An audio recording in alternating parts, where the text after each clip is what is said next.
2016 সালে প্রথম আইপিএল খেলেন মুস্তাফিজুর রহমান। সেই থেকে বছর বছর ইন্ডিয়ান প্রিমিয়ার লিগের নিয়মিত মুখ মুস্তাফিজ।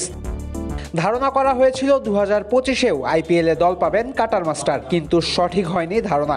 আসন্ন আইপিএলের সময় চলবে পাকিস্তান সুপার লিগ। আইপিএলে না হলেও পিএসএলে যে দল পাবেন মুস্তাফিজ তা নিয়ে নিশ্চিত ছিলেন অনেকেই, কিন্তু হয়নি সেটাও। পিএসএল এর কোনো দলও আগ্রহ দেখায়নি মুস্তাফিজকে নিয়ে। ফলে 2025-এর মার্চ এপ্রিলে কার্যত বেকার হয়ে পড়েছেন মুস্তাফিজ, যেমনটা একবারও দেখা যায়নি গেল 9 বছরে। ভারত যখন আইপিএল জ্বরে মেতে থাকে তখন দেশের মাটিতে হয় সবচেয়ে গুরুত্বপূর্ণ টুর্নামেন্ট ঢাকা প্রিমিয়ার লিগ। যেহেতু মুস্তাফিজ নিয়মিত খেলতেন আইপিএলে, তাই তারকা খ্যাতি পাওয়ার পর ডিপিএলে আর নিয়মিত হওয়া হয়নি মুস্তার। জানলে অবাক হবেন, শেষ 8 বছরে মুস্তাফিজ ডিপিএলে খেলেছেন মোট 8টা ম্যাচ। মুস্তাফিজ শেষবার ডিপিএলে খেলেছেন 2020 সালে, 2019 সালেও খেলেছেন 1 ম্যাচ, আর 2016-তে আইপিএল জিতে এসে খেলেছিলেন 6 ম্যাচে।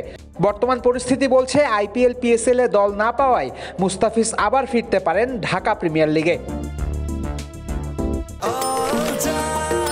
নিশ্চিন্তে খান স্বাস্থ্যকর অল টাইম পান, অল টাইম হেলদি লাইফ। শেষবার প্রাইম ব্যাংকের হয়ে খেলেছিলেন মুস্তাফিজুর রহমান, কিন্তু দলটা 1 ম্যাচের বেশি পায়নি কাটার মাস্টারের সার্ভিস।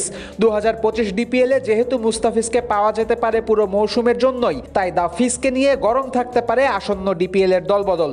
নিশ্চিতভাবে 2025 ডিপিএল এর হটকেক থাকবেন মুস্তাফিজ। এছাড়াও মুস্তাফিজ সহ জাতীয় দলের প্রায় সব তারকা ক্রিকেটারই থাকবেন আসন্ন ডিপিএলে। এ কারণে ক্রিকেটারদের তারকা খ্যাতি কাজে লাগিয়ে ডিপিএল কে জাঁকজমক করতে পারে বিসিবি।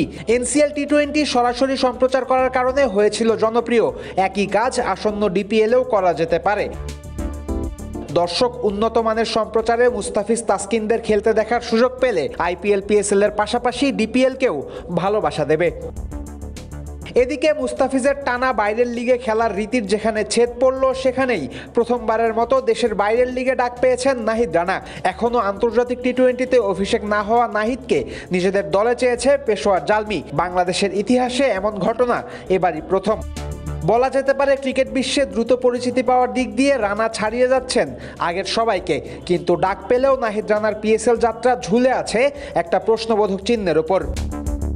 এবারের পিএসএল চলবে এপ্রিলের প্রথম সপ্তাহ থেকে মের মাঝামাঝি পর্যন্ত, কিন্তু সমস্যা হলো এপ্রিলে 2টা টেস্ট খেলতে বাংলাদেশে আসবে জিম্বাবুয়ে। যেহেতু আন্তর্জাতিক ব্যস্ততার প্রাধান্য সবার আগে, তাই জিম্বাবুয়ের বিপক্ষে টেস্টের জন্য নাহিদের সময় মতো পিএসএলে যাওয়া আটকে যেতে পারে। এছাড়াও জানুয়ারির বিপিএল এর পর ফেব্রুয়ারিতে আছে চ্যাম্পিয়ন্স ট্রফি, এপ্রিলে জিম্বাবুয়ে টেস্টের পর মে মাসে আছে বাংলাদেশের পাকিস্তান সফর। সব দিক বিবেচনায় পুরোপুরিভাবেই আটকে যেতে পারে রানার পিএসএল যাত্রা।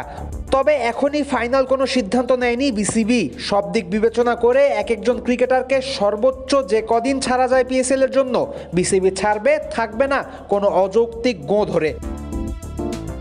ফয়সাল হাবিব, ক্রিকেট ফ্রেন্ডসে।